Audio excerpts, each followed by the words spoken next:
Well, that didn't take long. Barely light enough to see here this morning, and that group of deer came running out in the field. They were running right on the spine of that field. There was actually a group of three, and then a little bit later there was a fourth one right behind them. The camera was having trouble focusing on them. Didn't have much of a backstop, and I chose not to take any shots at those.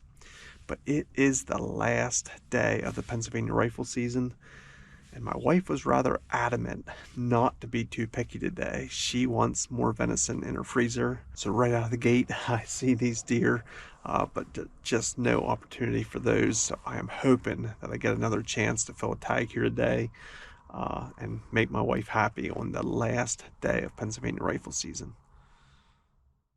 HuntingFarmer's 2023 deer season is brought to you by New View Hunting. Keep silent, stay hidden.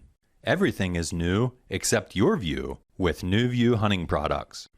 Also brought to you by Camo Jojo, manufacturer of the Camo Jojo Trace, a live view LTE cellular trail camera, and the Camo Jojo double solar panel.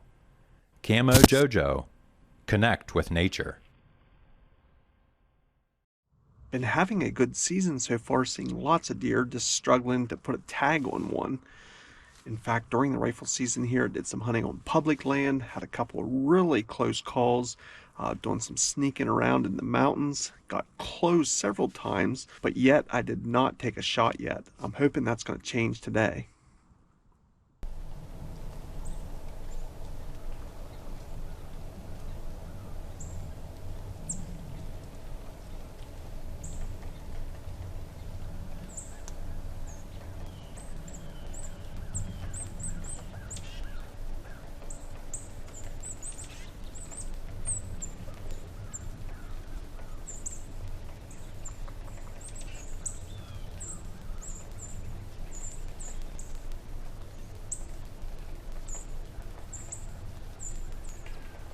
Well, I'm not sure if that heron is lost or what it was doing.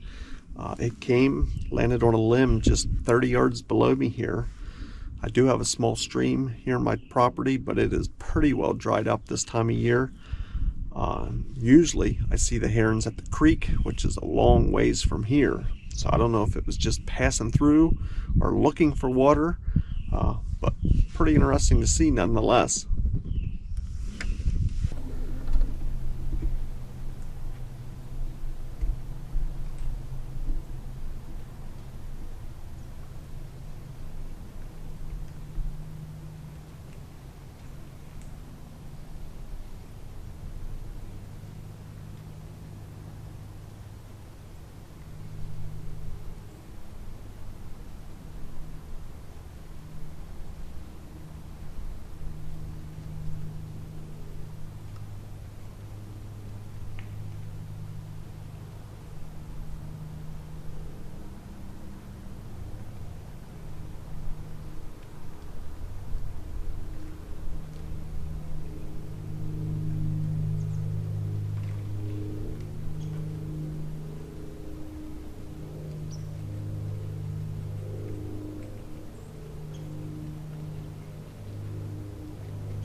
Does anybody have a room that I can stay in? Maybe a shed that I could put the cot in? My wife is not going to be happy that I didn't bring her home a deer. We're in the closing hours of the very last day. I just couldn't bring myself to shoot that fawn. I believe it was a doe and not a button buck. It's always my concern to make sure that I'm not shooting a button buck. I thought long and hard about it. Almost pulled the trigger. It was right down here at the water hole directly below me, exactly what I'm set up here for. I was surprised how alert that fawn was. She caught some sort of movement, obviously with me and my cameras and maybe me reaching for the gun. She definitely saw me moving and just stared at me for the longest time. I just froze. I was impressed. Usually those fawns are oblivious to their surroundings, but and of course I'm just kidding. My wife's obviously going to understand, and I did get a really nice sized doe earlier in archery season, so we're not going to starve.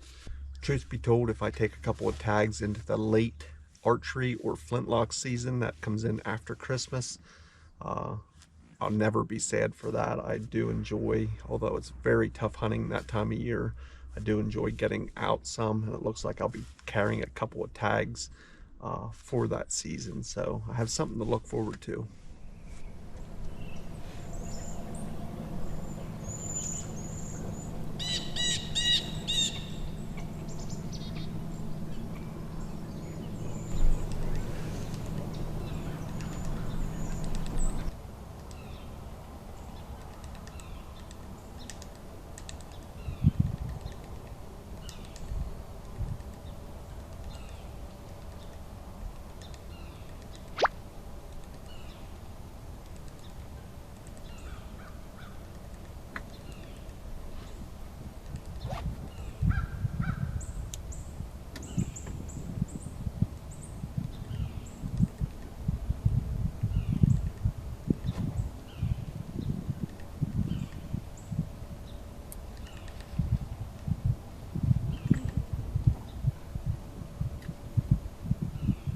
Now I'm really going to be in the doghouse.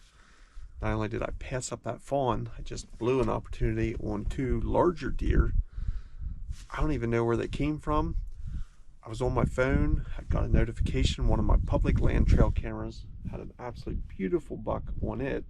Of course, I'm nowhere near there. That's just how it works. And from out of nowhere, I had two deer here maybe 50 yards from me. Didn't even have time to turn on the camera. I don't know if they saw me, ran away. When I saw them, they were running directly away from me. I'll be curious. I'd imagine the 360 camera would tell me where they came from. So another blown opportunity. I can promise you, cell phones have saved more deer than what cell cams have ever killed.